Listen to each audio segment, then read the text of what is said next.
For our next panel, Stronger Through Community-Based Food Systems, I am pleased to introduce our moderator, Justin Kurtz, a collective impact community specialist with the Greater Pittsburgh Community Food Bank. Please welcome Justin. Thank you.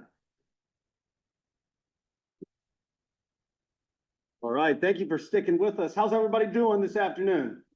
Come on, how's this energy? Yeah, come on, let me hear it. Yeah. Tell you what, I'm a collective impact community specialist with the Greater Pittsburgh Community Food Bank, which means that I work to facilitate conversations with local agencies to identify root causes of hunger and solutions to those root causes.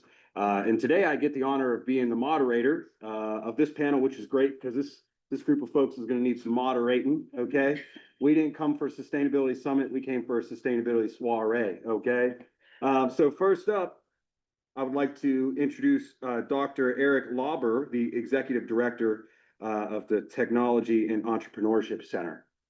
Dr. Erick Lauber. Thank you.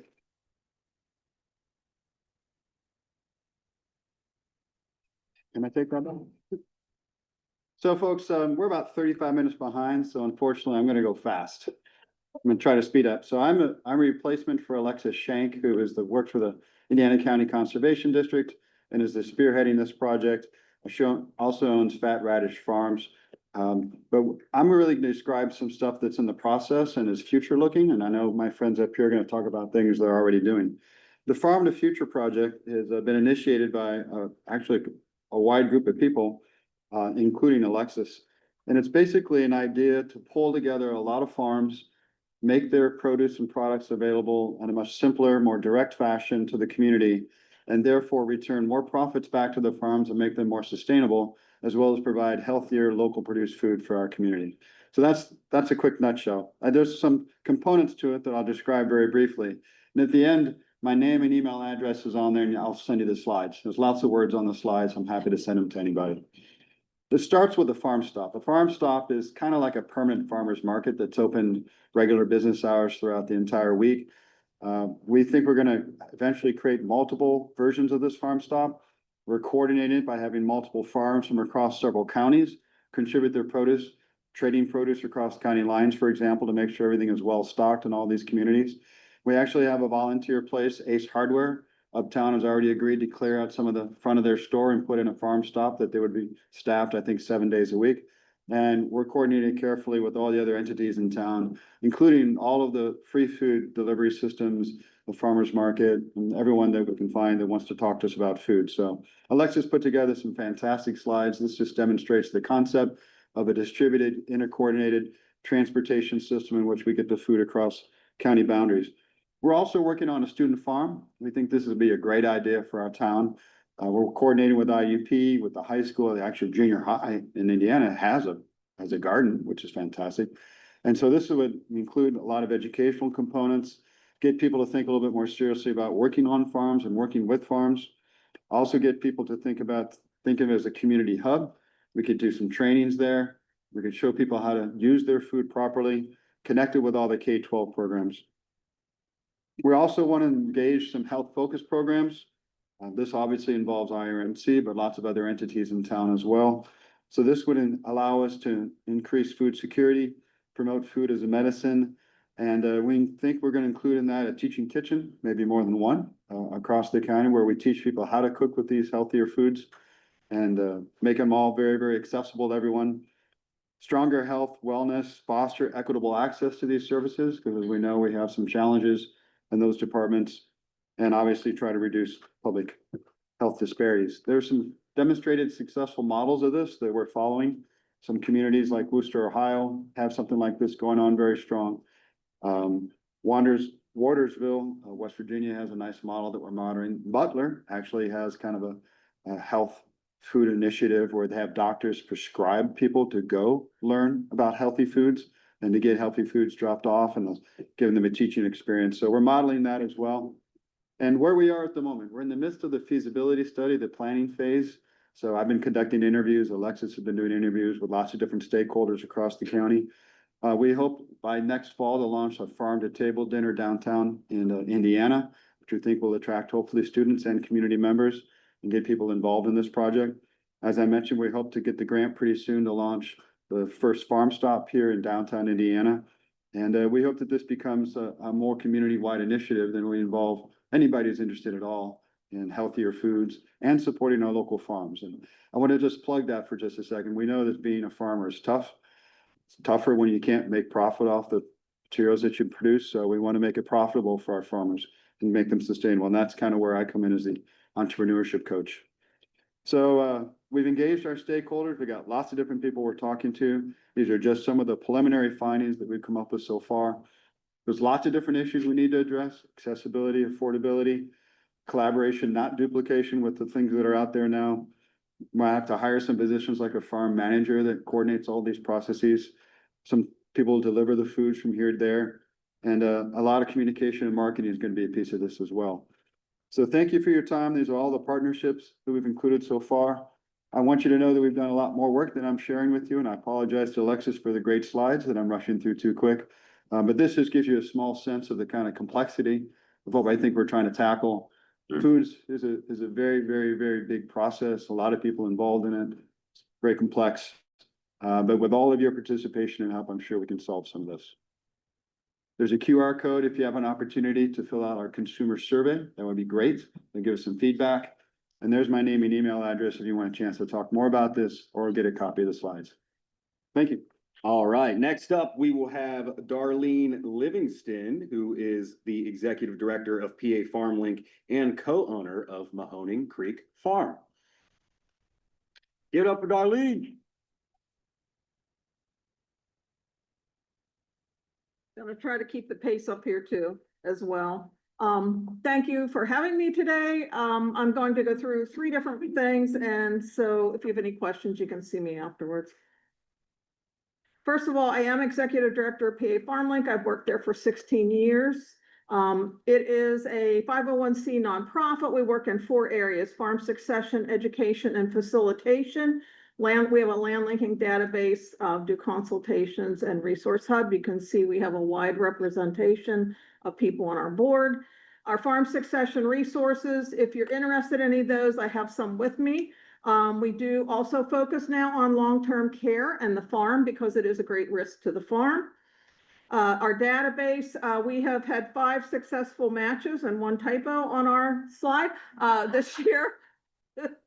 And we are currently in a stage where there is, it's free database entry time. So if somebody's interested in being a landowner in a database or an entering farmer, you're welcome to apply for free now. And those are that's some of the other data there. Another thing I'm actually quite proud of is we do have an online academy. It's a learning opportunity for farmers. We have 18 different learning modules. And once they complete them, they do have certificates at the end, wide range of topics. Our resource hub has a wide range of information in it as well, wide range of topics. We're all about 24/7 for farmers because, as you well know, probably there weren't many here today because this is a Friday, it's during the day, they're all very busy, and it's also harvest season. So we're trying to meet them where they're at so they can do it at any time, work on these things. How does PA FarmLink go about what we do? We identify farmer needs and then we try to create solutions. The Medicaid and the 5-year look back, that is the largest risk to the farm these days, especially when the senior generation is normally still on the deed.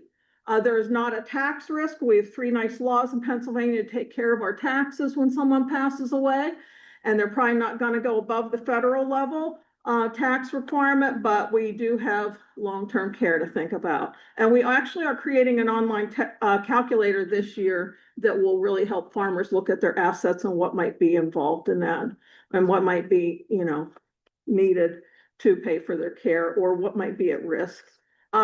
Meat marketing. Something I'd like to share there is the fact that, I know it's part of the program that they're looking to do too, is what comes first. Marketing is, is it the marketing or is the price in our situation? And in my mind, a lot of that, they are parallel, but we have to make sure the farmers are getting and pricing their items correctly in order to make a profit. Our farmers have to be profitable. I love the scenario on the table that we had in ag, and it said, it's a source of pride. I'd like to see this year say it's a source of profit too.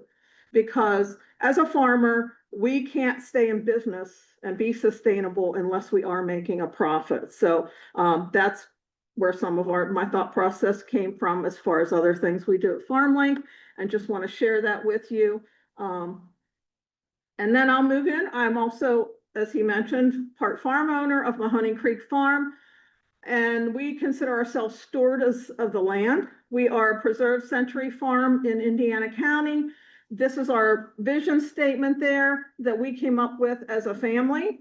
And anyhow, you can read that. That was a process that our family went through. And I'd like to say I have worked with 3 generations on my farm. I've worked and lived with them. So I like to tell people I do know farmers relatively well. The second generations, my grandfather there, third generations, my parents, Clyde and Lois. And we love hearing, our kids love hearing the Clyde and Lois stories that we hear in the community because they did make a big impact. Fourth and fifth generations, ourselves and our children. And then we actually have a 6th generation now too. So we are looking, and I did want to include my son-in-law too, because, you know, he's part of the picture now. But anyhow, that's what our farm has been about. That's where our foundation is. We are a part of the Little Mahoning Creek watershed. And I would say we are in need of a riparian buffer there. Then that's what I asked one of the questions. But I'm giving you a little background on our farm, and I guess I want to say a small picture, snapshot of what maybe a family farm looks like in Indiana County and our experiences. Succession of our family farm, we did it wrong, but we did it, is one of my biggest things I love to say. My father was 80 years old when he asked us if we wanted to take over the farm. I work in this field. I worked in it for a long time. I knew that we were too old to take it over. We should have been working on our transfer. So we asked what his goals were, my 2 siblings and I, and he wanted the farm to stay in the family and that you girls will always talk to each other. He called my sisters and I. It was, you know, great feeling for us at our age. And we wanted to meet his goals. My husband has a saying, he says, the greatest gift your dad ever gave you 3 was the ability to work together to accomplish things. He had a big personality. We learned to work together, and I won't go into it, but I can also tell you it began at a young age while sorting hogs. Because if you've ever done that with your siblings and your parents, you learn a lot and you learn how to work together. A little bit about what we do now. We came back to the farm. We asked our kids if they were interested in it because we were too old. They were 13 and no, they weren't. I think it was like 13 and 15 or something like that. Anyhow, everybody thought we were nuts because we asked our kids, but we had to because that was the next generation. If they weren't interested, we would be irresponsible to come back to the farm. So that was part of our choice. They said they were. So we became what I call the bridge generation. And that is, you know, when we came back. So we decided to take things a little bit different direction. My family always had livestock, and we decided to take it into the meats and part of the livestock industry. My husband was very active with Angus cattle. And anyhow, long story short, Angus cattle, Duroc pork, and pastured lamb became part of our program. Well, I guess they were all historic to the farm, essentially. And we now market our meats through Mahoning Creek Farm. We have an online store. We do also go to the Indiana County Farmers Market. And I would say that one thing my dad's biggest fear was that we were going to lose the farm. Okay. So I'm just telling you what farmers are out there thinking. It is a stressful industry. It's an industry that's hard to make a profit in. And I can say that there's honestly 2 times previous to my generation that was a concern. That was a real concern. I will tell you, my grandfather told me the story of someone bringing him a box of cash during the Depression so that he could keep the farm. So anyhow, so we knew that, but I'm saying that to say, we have to understand what the senior generation's concerns are, but yet they have to be willing to work with us and give up control and management so the next generation can move into what they need to do. Other thing that we have is important to us. We use probiotics and chelated minerals instead of antibiotics in what we do. We try to do everything as as clean as we can. We like to say, my husband's motto is never a bad day, and that's for the animals and us. And our goal is to have the highest quality items, raise the highest quality animals, have the highest quality meat products that we can, and do it in the least stressful way for all of us. And I will say that, we have to remember at all times, and we're really focusing on this now, is the profitability. It is amazing. It is complex to figure out some of this. And in a meat farm, in a meat direct marketing meats, 50% of our price will go to the processor. So it is different. We're looking at a lot of programs here. I think we have to remember that too in the food system, in the food side of the things, because we have a lot more overhead, and that's just the processing. That's not, our other costs, but anyhow, so there's a lot of variances, but we have to keep that in mind when we're working with farmers, and as farmers, it requires diligence, and we don't want to lose that. One thing I will share is that we have to respect those who've gone before us, but we don't allow ghost scripts to manage the farm. Yesterday's methods are not always great for tomorrow. If we do that, it can be a safety hazard and many other things, and we have to be confident enough to make the decisions we need to make for the future. There was a point in time I had to listen to my child and not listen to my father when it came to a decision on the farm. And I knew my dad wasn't going to like it. But I also knew if he was in his right mind, because he had dementia, that he would want to encourage the next generation. So that's what we did. Anyhow, these are just things that our family says. You should embrace the next generation or ideas, learn to work together, encourage each other, laugh a lot, forgive more, find what works. Like whiteboard for scheduling, we want time off, so our kids embrace that. Our daughter says, if you think you're over communicating, it's actually probably just about right. So those are just a little snippet about our farm, and what we do there. And yeah, and now the farmers market, I will just share a little bit about that and the food programs we have there. And one thing I want to focus on is the fact that we do utilize the SNAP program. We offer matching there. There's,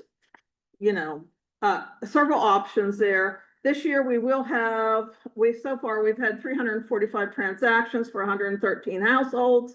And the whole total impact will be about $16,000 for the market, but also providing food items for the community. We also had the Veterans Program, which had over 100 recipients there. And overall, there's 38% in Pennsylvania people shop at a farmer's market weekly. So thank you.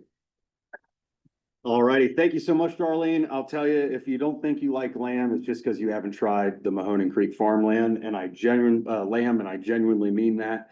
Next up, we have Misty Hunt, who is the chairperson of Homer City Community Garden and Learning Center. Come on up, Misty. Give it up for Misty.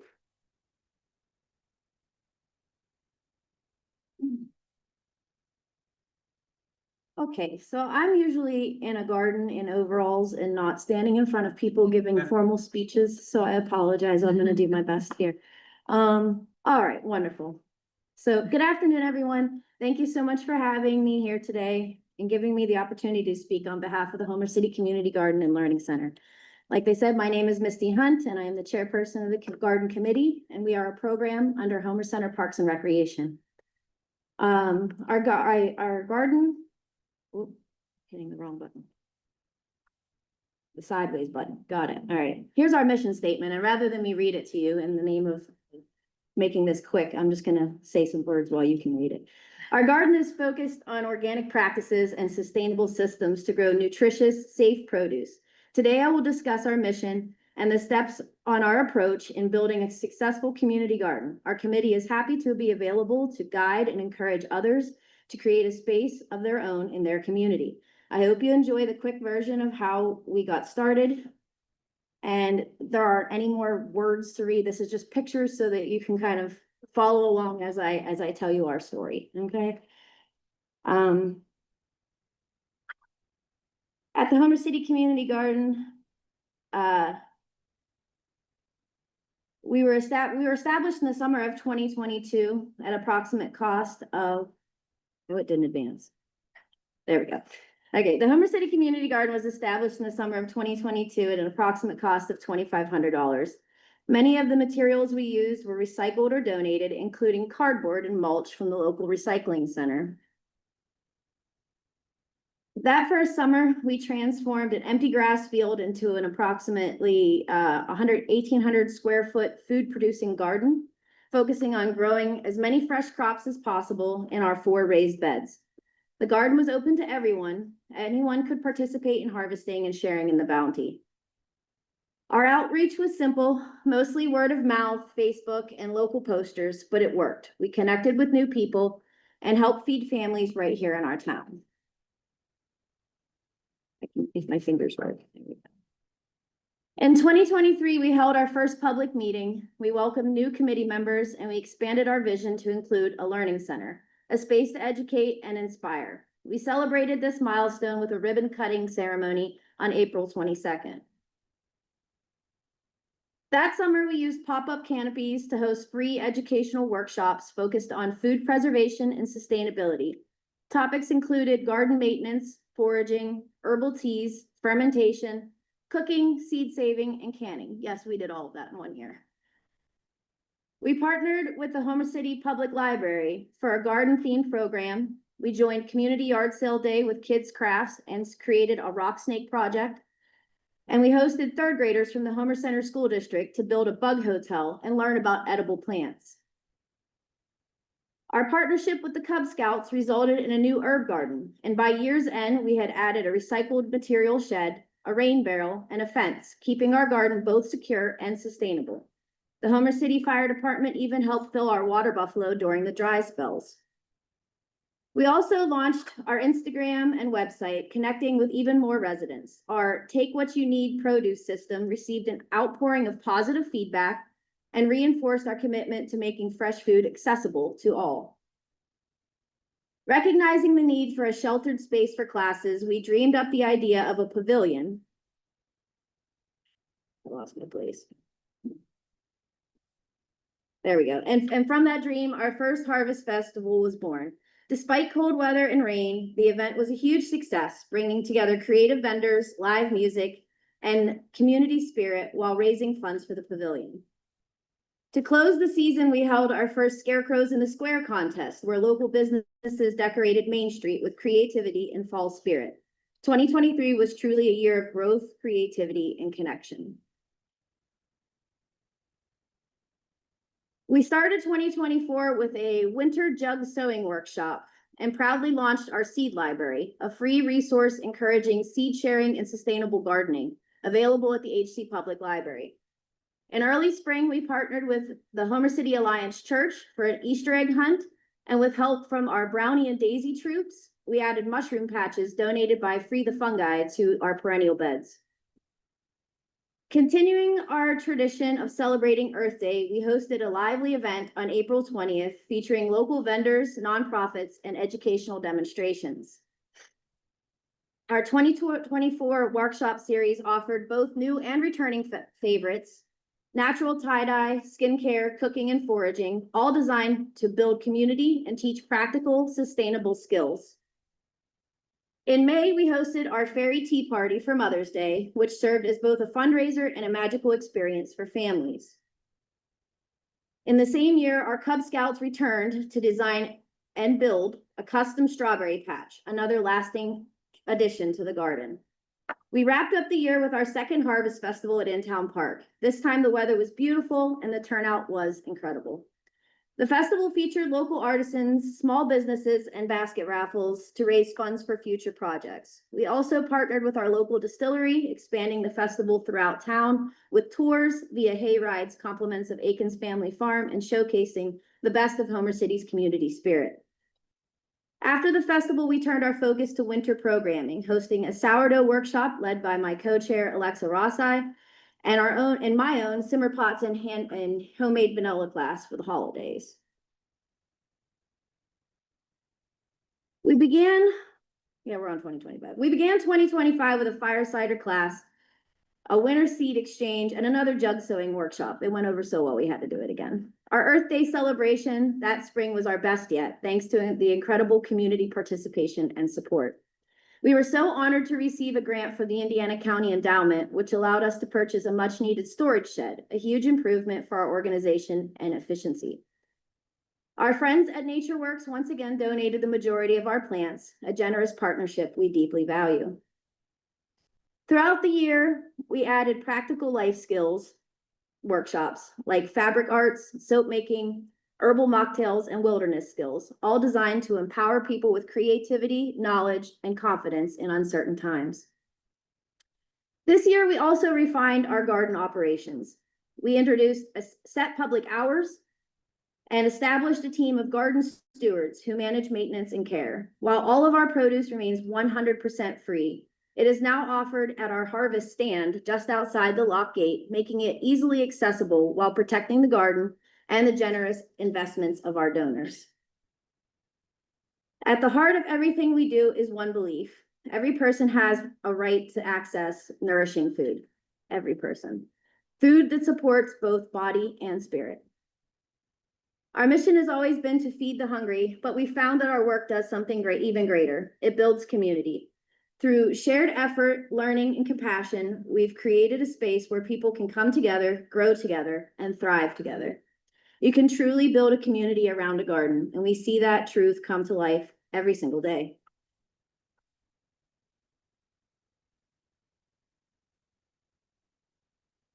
On behalf of the entire Homer City Garden Committee, I'd like to extend my deepest gratitude to our sponsors, our donors, our volunteers, and our community members. Your generosity and faith in our mission make all of this possible. I look forward to improving our efforts and making connections with others who have more experience in the local food systems and sustainability practices. If you have any information that could help us serve our community in a better capacity, please touch base with me today or email us. Thank you for allowing me to share our story and my passion with you today. May you continue to find growth, joy, and inspiration in the beauty of community, and may you all have a blessed day. Hey, awesome. How's everybody doing? We still doing good? Still sustainability soiree? Yeah, raise the roof? No, I'm just kidding. Someone's got to turn the gain down on this mic. All right. So next up, we've got Marie Olson, who is the coordinator of Indiana Community Garden and the Chevy Chase Food Forest. And alongside Marie, we'll have Megan King, of the Harvest coordinator and nutrition educator at the Indiana Community Garden. So give it up for Marie and Megan.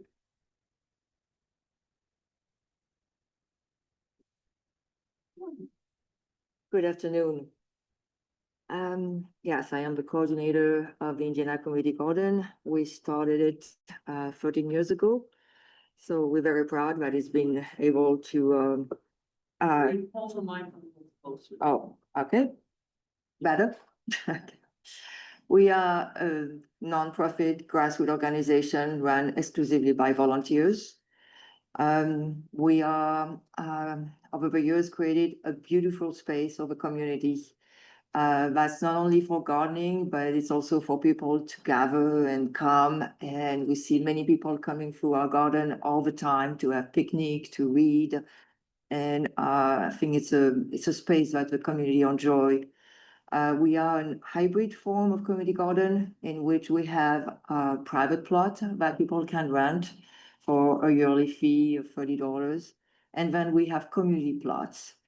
Over the 13 years, we expand tremendously the area for community plots. So community plots, as it says, are for the communities.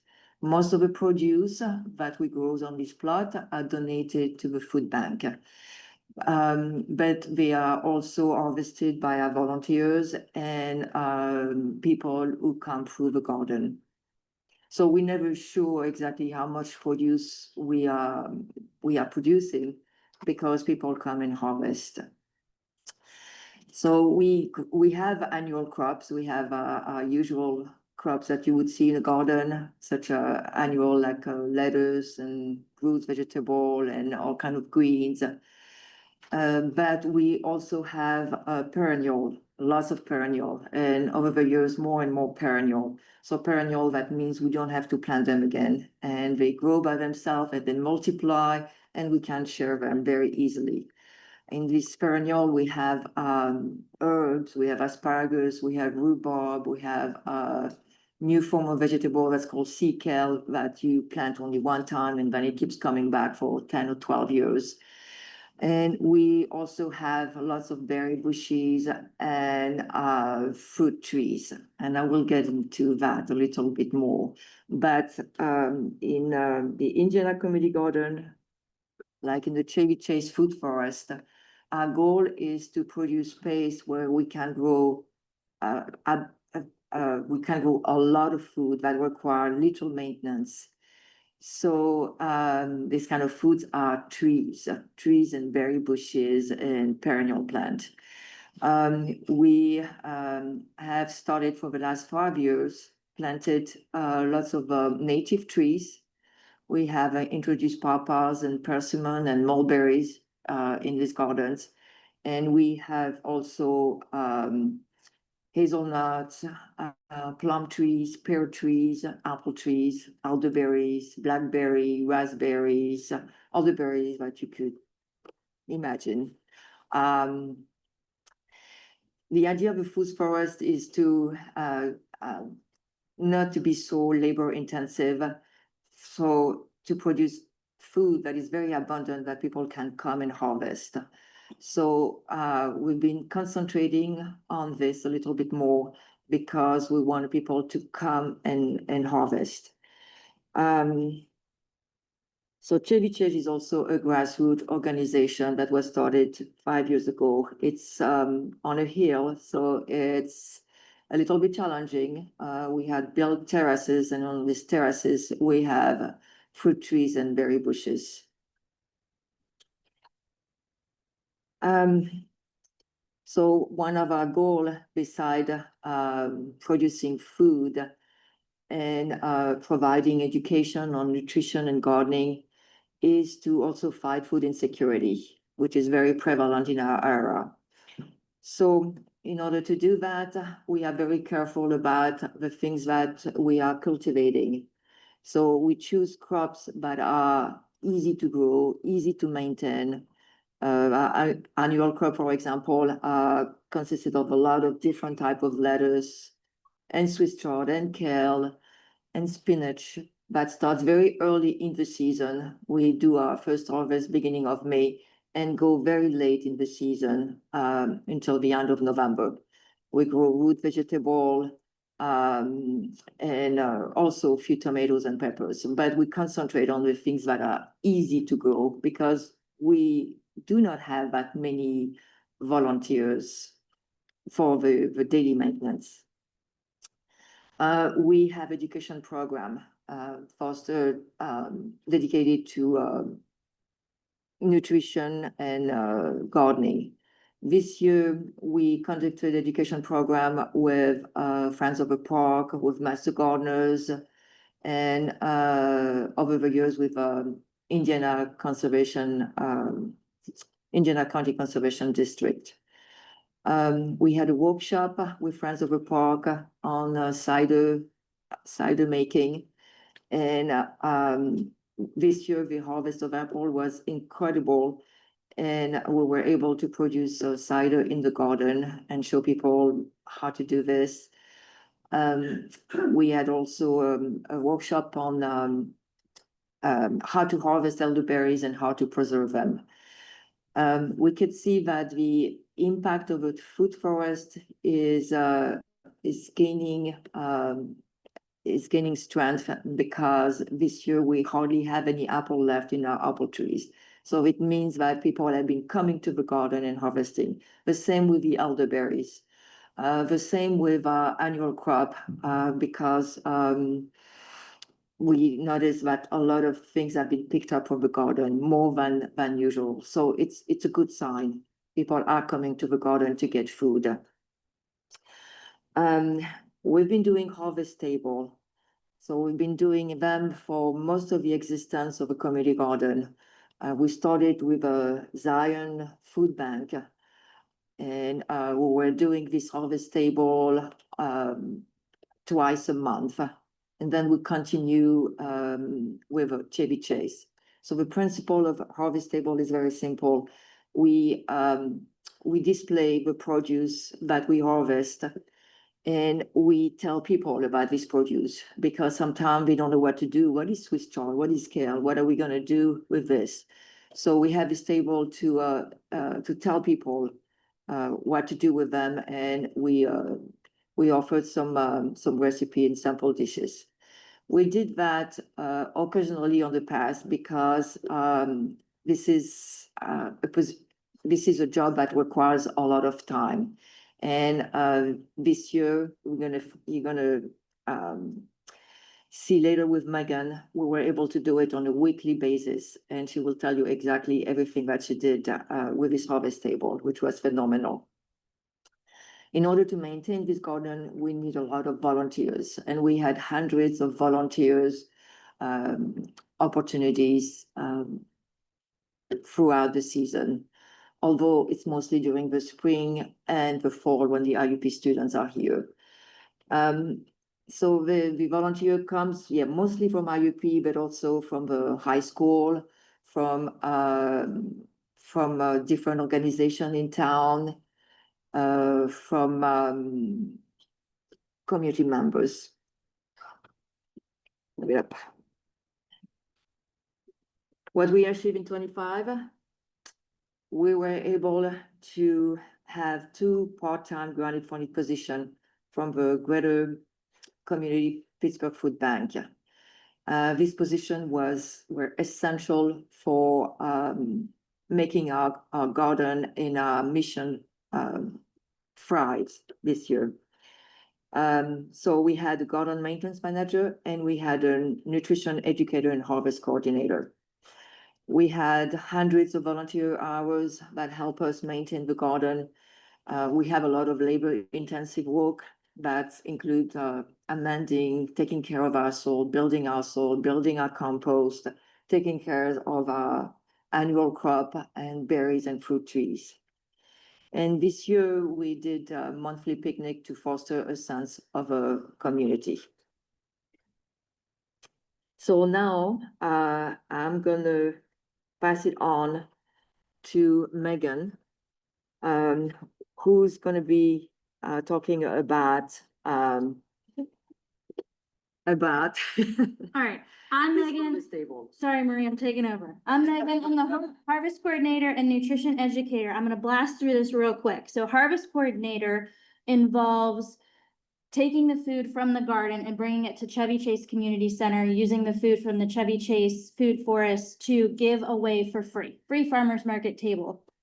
The garden did not do extremely well just because of weather this year. So I reached out to local farmers and created a relationship with them. We were able to get a bunch of farms involved. I had over 4,000 pounds of produce that I was able to give away for free. On average, we had 40 to 80 people served each week. That didn't include the food that was left over that I gave to the kitchen that then used to make meals at the Chevy Chase Community Center. And we left it in their free market if there was anything left over. I created weekly recipes and nutrition information. The nutrition educator position, I had 8 different nutrition events that were throughout town. At 6 different locations, I reached 300 people collectively at these events, and it included games, activities, food sampling, recipes, and then quizzes to kind of gauge if they learned anything from me. Here I have a recipe book from one of my little events. If you want to scan that real quick, you can download it and kind of get an idea of what I offered people. These are just the different classes. So herbs and spices was a topic that was at the library and commonplace coffee shop. Eat the Rainbow happened at the farmer's market, the library, and Nature Palooza. That's a separate recipe QR code there. I handmade a lot of games that they played, a lot of matching things, and it was a lot of fun. The sustainability one was at the Community Garden and Nature Works Farm. We talked about growing your own food, and then the other one was reducing, reusing, and recycling. So we talked a lot about composting and things like that. And then the last one was at Apple Fest, which was a booth I set up, and it was an interactive booth. We made crafts. We talked about apples, where they came from, the history of it, how they benefit you. I quizzed people on apples. We tasted apples. It was great. And then this is the end. Thank you. Next up, I have the pleasure of introducing a friend of mine. I don't know if you have any friends that you're willing to, when you're both driving, to stop traffic and get out of the car and go talk to them. But Vicki is that kind of friend for me, because I will get out of the car and go talk to her. This has happened before. Vicki Burgess with Aging Services, everybody. All right, I'm from Aging Services. We are the area agency on aging for Indiana County. Our vision is promoting and preserving independence and healthy living for older adults today, tomorrow, and always. Today, when I've listened to everything was so interesting, but we really didn't talk about older adults, and that's where I come in. So, in order to embrace our vision statement, we are implementing Aging Our Way PA. It's a plan for lifelong independence. It's a 10-year, oops, I guess I gotta switch my thingy bopper. Which one is it? Is that? Ah, no, it went all the way back. The arrow. The arrow button. Bam. Oh, yeah, I guess that is right. Sorry. So it's a 10-year roadmap to meet the needs of the Commonwealth's older adults and improve services for this rapidly growing population. As you all know, there's a lot of funding issues, and we have to get really creative in what we do and how we get the word out. And we rely really a lot on our partners to help us do that. There are a few essential programs I want to talk about today that are food-based. And the first one is the Senior Farmers Market Nutrition Program. Has everybody heard of that? How many people have heard of it? Oh my gosh. Is that it? That's what we want to change. This program not only helps eligible seniors, it's eligible income-based, but it also provides income for farmers. So let me see here. It's an opportunity for low-income seniors to obtain vouchers to purchase PA-grown produce at Pennsylvania farmers markets, and allows for additional income to local farmers and farmers market. This is through the Department of Agriculture that offers it. Starting in June, we give away thousands of checks.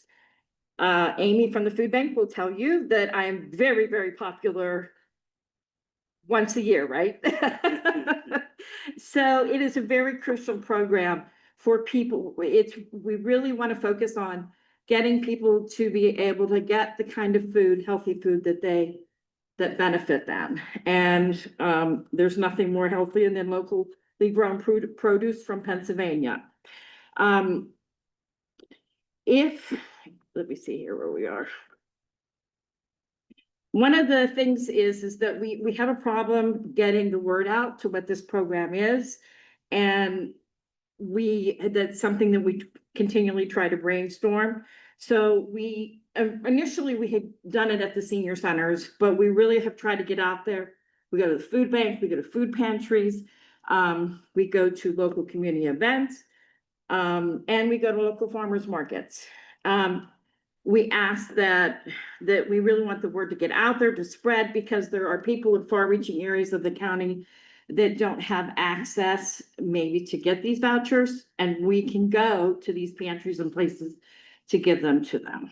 So the value of it's like $25. And it's once a year, and they can get them from June to September. They can pick them up September 30th, and they're good until November 30th to go to a farmer's market.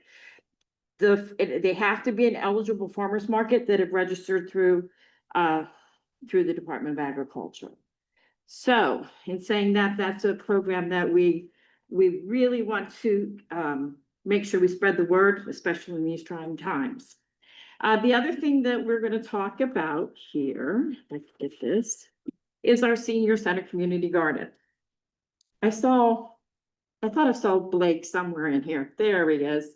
It's from the Department of Conservation and Natural Resources. And he, what'd you say? He's with the Indiana County Conservation.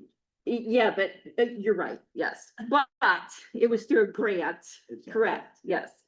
So, and that grant allowed for him to put in some gardens, raised beds at 2 of our centers. And we've had, right here is the Indiana Center. You can see where we had, somebody had the produce that we brought in.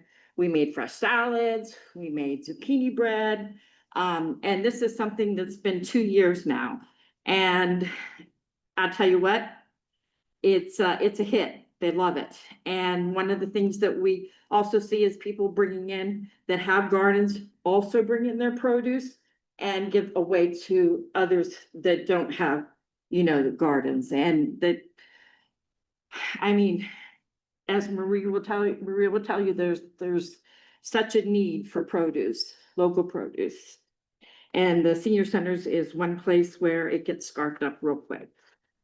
And my last thing that I want to talk about is nutrition education. And this is something that we've started new because the value of nutrition education plays an important role in the well-being of the older adult population. So as you can see here, we have some recipes that we did here. This was a class called A Reason for Cooking in Season. And we took June, July, and August.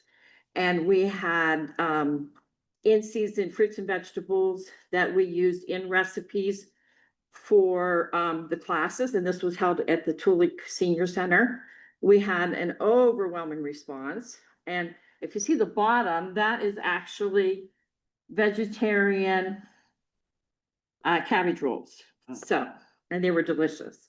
So we partnered with a local Adagio that's, and they went in and they taught the recipes and we gave out samples and this is something that we are going to continue to do because it really helps older adults with portion size, with things that are affordable, things that are easy, and things that are healthy. So moving forward, the 3 things that we have wanted to look for in the future is to expand the knowledge of the farmers market program. We want the word to get out there. If you want to know more about it, you can look on PA.gov and at the farmers market nutrition program, and that information will come up. And we'd like to continue partnering with the community. We talked about this, about maybe getting other places coming in and helping us provide produce for the seniors at the senior centers. And our nutrition education is something that the state really asked us to do in order to help underserved older adults. And I think that's it. Thank you. Thank you so much, Vicki. And unfortunately, we don't really have time for questions. I know we had a really wonderful question over here, if you don't mind addressing that, Marie and Megan. Gleaning, yeah, so if you want to connect with her afterwards, that would be great. But, I know we had to kind of move through this real quick, but, just take a second here just to recognize the wealth of knowledge that we have up here at this table today. And then also what a privilege it is that this is what we get to do on a Friday. And it's been a privilege to do this with you all. So thank you so much.